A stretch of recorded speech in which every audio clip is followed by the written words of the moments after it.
अनामिका शर्मा जो कि एक सामाजिक कार्यकर्ता हैं, उनकी शादी पटना में हुई थी। शादी के 2 साल में ही उनका तलाक हो गया था। अब वो अपने माता पिता के साथ पुणे में रहते हैं। अब वो एक संस्था के साथ जुड़ी हैं जो घरेलू हिंसा के शिकार होने वाली महिलाओं की सहायता करती हैं। शादी टूटने से कोई भी महिला खुश नहीं रहती, लेकिन शादी करके जुल्म सहने से भी अच्छा है कि हम अकेले ही रहें।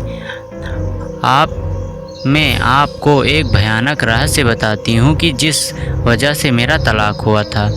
वैसे तो मेरे पति मेरा बहुत ही अच्छा ख्याल रखते थे, लेकिन जब उनको गुस्सा आता है तो वो एक अजीब इंसान बन जाते हैं। उनकी आवाज़ भी भारी हो जाती है, लेकिन मुझे ऐसा लगता था कि उनके गुस्से की वजह से उनके अंदर ऐसा बदलाव आ जाता है, लेकिन ऐसा बिल्कुल नहीं था। उनके ऐसे भयानक रूप के पीछे एक सच्चाई और कुछ नहीं था। एक रात को मैं और मेरे पति सो रहे थे, वहीं पे अचानक मुझे महसूस हुआ कि मेरे पति लंबी लंबी सांसें ले रहे थे और नींद में ही बोल रहे थे कि मुझे माफ़ कर दो, अब बस करो, अब बस करो, मुझे छोड़ दो। जो भी हुआ है उसमें मेरा कुछ भी कसूर नहीं है। यह सब उनके तो मेरे रोंगटे खड़े हो गए।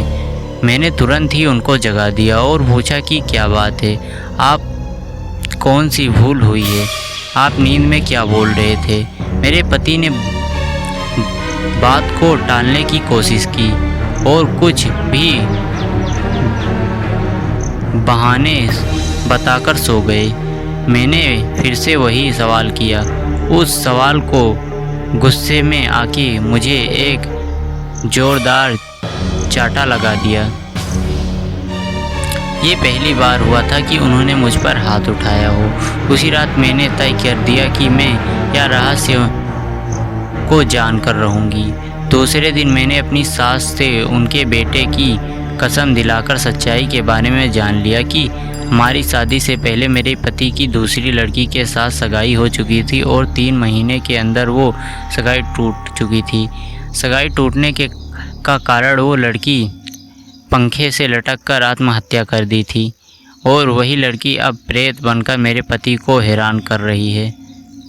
इस बात के कारण कोई भी परिवार अपनी बेटी देने के लिए तैयार नहीं हो रहा था। इसीलिए उन्होंने यह बात हमसे छुपाई थी कि उस रात अपने पति से खूब लड़ाई की और मैंने छूटा छेट लेने का फैसला कर दिया, क्योंकि इतनी बड़ी सच्चाई हमसे छुपाकर हमें धोखा दिया गया था। एक रात को करीबन 2 बजे मुझे जगाकर बोले कि तुम इस कमरे से बाहर निकल जाओ। उस समय उनकी आंखें खून से लाल चौर हो गई थी और मेरे सामने इस तरीके से देख रहे थे कि कोई पराई व्यक्ति हूँ। मुझे पता था कि इस समय अगर मैं विरोध करूँगी तो वो मेरे साथ मारपीट करेंगे, इसीलिए मैं चुपचाप वहाँ से बाहर निकल गई। ड्राइंग रूम में मैं आ गई, लेकिन मुझे नींद नहीं आ रही थी। इसीलिए मैं यह सोच रही थी कि मेरी आगे की ज़िंदगी कैसे बीतेगी। उसी समय बेडरूम के किसी के बात करने की आवाज़ आने लगी कि मेरा हृदय डर के मारे कांपने लग गया, क्योंकि कमरे में मेरे पति के अलावा वहाँ पे कोई नहीं था। मैं तुरंत कमरे में झांक कर देखा तो मेरे होश उड़ गए। हमारे कमरे में पंखे पर लाश लटक रही थी और मेरे पति लाश के नीचे बैठकर ज़ोर ज़ोर से रो रहे थे और पास में खड़े हुए एक परछाई से बात कर रहे थे। ये सब देखने के बाद मुझे तो चक्कर आने लगे। मैंने तुरंत ही मेरे सास को ससुर जी को उठाया और बेडरूम का दरवाज़ा खोलने के लिए कहा।